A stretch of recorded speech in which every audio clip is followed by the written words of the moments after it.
Well, buddy, welcome back to 18 Outdoors. Trying out a different GoPro today, a newer one that I got caught on sale, but hopefully it'll be doing good, and hopefully this wind ain't too bad. So I'm out here doing a little bit of post-season scouting, and on this little ridge right here, it's got here's a big old white oak, some more white oaks mixed in with some reds associated as these pines up there. So them pines is a decent walk from the woods, but hey, Kathy and I really appreciate everything y'all have done, all the support. Hey, if you haven't subscribed, please subscribe now, right now, please. Hey, all that helps, and all your comments and stuff really help too. It helps get this kind of, you know, going something maybe a little bit more. You know, we don't have a big channel, you know, we don't, I mean, we're not expecting it to be monstrous. We're just trying to do a little, you know, help and sharing what we do and how we do it, and hopefully it'll help some folks, and give you help y'all have a successful deer season or a great time in the outdoors, because that's why we do it. So today we're going to talk about a saddle. What is a saddle? So I'm going to get this camera kind of hanging up somewhere, and we'll talk about that a little bit, and hopefully the wind won't distort the sound too much, but we'll talk about saddles, what to kind of look for, I guess. I'm not, again, if you don't really know, I've not ever been a topo professional. Topo maps, I just, you know, wasn't introduced to them until not too long ago. We just hit the woods, you know, looking for tracks and scouted, you know, climbed hills and hollered and done a variety of things, you know, just never really done them that much. We were just basically, you know, looking for deer. But, you know, all this technology we got now, it makes it somewhat, you know, easier to find some stuff, but finding deer, you know, is still a whole nother thing. So we get this camera situated, and then we'll talk about saddles. Alrighty, so what is a saddle? If you look at a topo map, or if you're, you know, walking a ridge line and you come down to a dip, you know, so basically like looking at a horse's saddle or a camel's back, you know, it'll be a low point on a ridge, or in the, you know, it could be flat, you know, flatter areas with a low point, then have a high point on each end of it. So it's basically just a dip in the ridge system. It's an easier way for deer or animals to travel from one side of a ridge system to another. So pretty simple. Saddle. Now find them on topo maps, you know, I mean, they all, you know, none of them look the same. You know, you can have it could be a long saddle, you know, that dips down 10 foot or whatever for a half a mile, wherever, and come back up, or it could be one for 50 yards. It could be, you know, a variety of lengths, you know.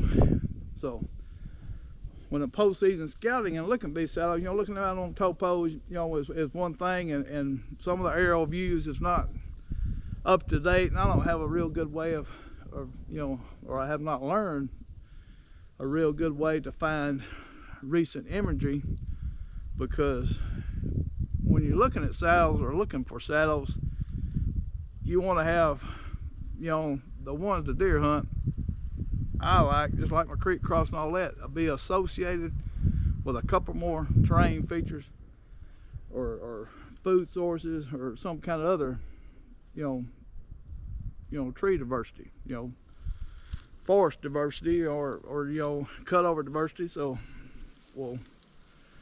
finding the right one or right ones, you know, because you kind of need more than one, and could be tough, you know, depending on where you're at. But you know, there's a lot of boots on the ground walking. So again, I try to tie them in with, you know, multiple things. So if you've got a saddle that runs out of, you know, it's in a ridge system, you know, the ones I look for is try to find a saddle that dips down, and then on one end or both ends or both sides is find some secondary points or some other timber changes or cut over, or tie them into food sources, food plots, you know, just things that would make a deer want to use them saddles. So they just don't, you know, they just don't use them because they're there. They're tying them in to how they access or get to areas, or they can, especially bucks, can make a bed change with a wind shift or something like that. So tying them in with multiple different things, it means a whole lot. So, and when I'm looking at them, I'm looking at how I'm going to access them, because mainly most of the time if I'm going to access one to hunt, I'm going to try to come up from the bottom side, you know, that's going to have a leeward wind coming over the saddle and down, because most of your big bucks, not all of them, I mean, they don't cross them saddles like does do. So some people might say they do, but I'm not a big believer of it. You know, unless they're doing a wind change or something goofy like that. And then if they do it, it ain't most time in daylight, because it's an ambush point basically. So bucks, when I'm hunting one of them associated with something, gonna be hunting from the bottom side generally, you know, not always, where the wind's coming over, and what the buck be he's just walking that ridge system, rocks below the saddle, checking to see what's walked through. If a doe is crossed through there, or whatever, you know, whatever he's looking for. So that's kind of what I'm looking for. Also, I'm trying to tie it into, you know, which way a food source is that they're using, the doe's using, and which way I would be suspecting the bed, you know.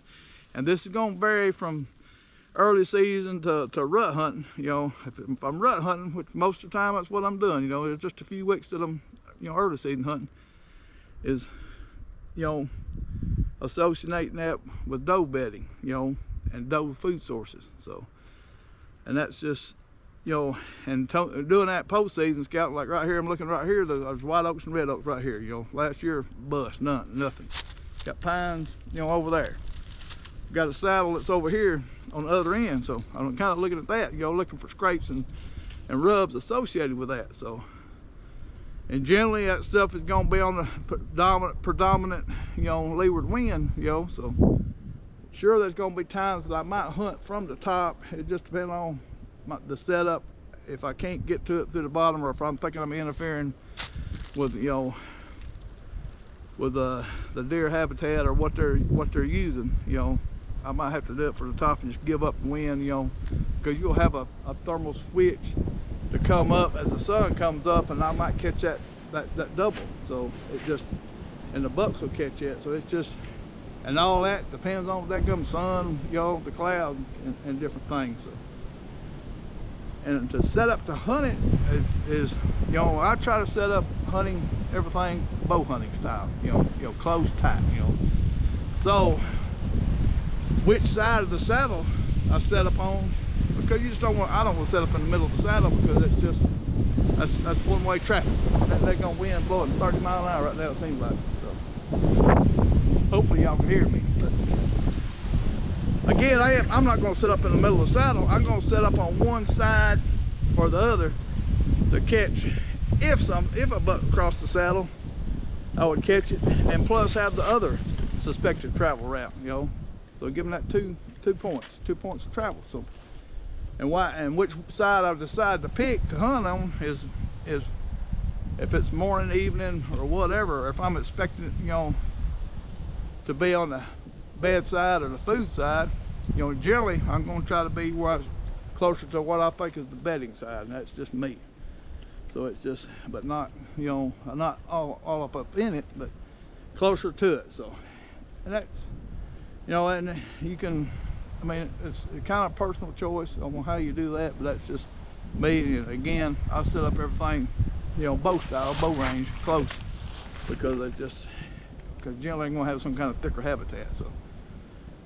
So when you're looking for a saddle, you know, saddle is just a dip, deer access, or even, you know, all kind of animals who use a saddle to cross. You know, it's just easier. It's easier than going straight over ridge and down. So they just use that saddle. So tie them in with shelves, you know, multiple secondary points, you know, a timber change, you know, cutovers. You know, I mean, you can have a saddle in the middle of cutover. So prime place. Now getting there to hunt it might be tough, you know, especially bow hunting. So, but anything, you know, again, just like creek crossings, or just like any type of habitat I'm hunting during the rut, unless it's some kind of a funnel that's neck down, you know, and you can try to find them with a saddle, and you can. It might make it a little bit tougher, but that would be prime. So, but any other timber change associated with that, and shelves, you know, is another key, especially when you got, say, you tie in some hemlocks and laurel bushes and stuff like that, that gives it some crazy thick cover that they can get into quick. So again, that is the basic description of a saddle and how I would hunt it. Generally, I try to hunt them from the bottom, you know, in the mornings, so that wind coming over. So, and it's just, you know, you might, and again, being mobile, or try to be mobile, if it wind switches, you know, and get on the other side of it, so cross that trail again. But it's just, that's just me. I mean, just how I do it. You know, I've had some hunting success associated with saddles. It's one of the, and when you're hunting hills and stuff, that's what to look for. I mean, just tie them in with any other kind of travel or pinch situation that you can find, you know. And they're pretty good starting points for looking at something when you're looking at topo maps. So you just got to get there. So if you got to climb up, it's going to be a climb. So, and when you're looking on topo maps, sometimes they gum saddles all over and things, and they all look kind of different. So kind of, I guess you could pay attention to predominant wind, and then the sun, you know, which side of the mountains or the hills they're going to be on, to what you would suspect they would be using, you know, winter versus summer or late fall. So like all that could vary, but generally, you know, during the rut, it's not going to be that cold here. So you're gonna stick to that leeward side, and you know, and the bucks, you know, of course, like them cooler sides sometimes when it's early season. So also look at that. But biggest thing when you're out there scouting is try to find that sign associated with the saddle. So, you know, trails, light trails, faint trails, rubs, historical rubs, you know, rubs going, well, they rub trees on different sides and each way, you know, huge community scrape. So generally they might be with a wind, or the buck can wind check them without actually coming to the saddle and stay below it or something. So kind of pay attention to that. And biggest thing is trying to make sure you can access that thing and hunt it. So, and if you can put a camera on it, I guess you can do that. So I've got cameras with me, but I have not found specifically what I want to try to hang a camera on, because it's a straight up climb to this point where I'm at right here. So, but it's a cool area. It's just still dried up. Nothing sprouting yet. So did see some fresh tracks. So anyway, y'all check them saddles out. Look for them. Look for the fresh sign associated with them, or look for the historical sign, and make you a plan. Tie them in with them other habitat changes. And it's beginning of tiny preparation, getting them flat for this season coming up. 25, 26. Goodness gracious, time's flying. Anyway, we appreciate y'all. Thanks for the support. Please like and subscribe. Any tips or any kind of videos you want me to try to do, or you know, make fun of me the way I talk and all that stuff, hey, give it to me. I don't care. So we're having fun, enjoying it. Appreciate y'all. We'll see y'all next video. Hey everybody, thank y'all for watching the videos. Well, again, we appreciate y'all's support. If you haven't liked, please like and subscribe. And you don't care if you haven't got one of our books, check out Amazon and get a book. Also, we got a link on there where you can, on our YouTube channel, where you can go on. We got a little store set up, like if you're interested in any kind of merchandise, shirts and stuff, you can check that out. And we really appreciate anything like that. So again, we appreciate y'all's support. You know, keep watching. We're gonna keep trying to share the outdoors and how we do some things, and try to help everybody that we can enjoy the outdoors. And you know, we do this for just basically because of the environment and the community that's involved and built around hunting. So again, we appreciate y'all. Like, share, and we'll see y'all again.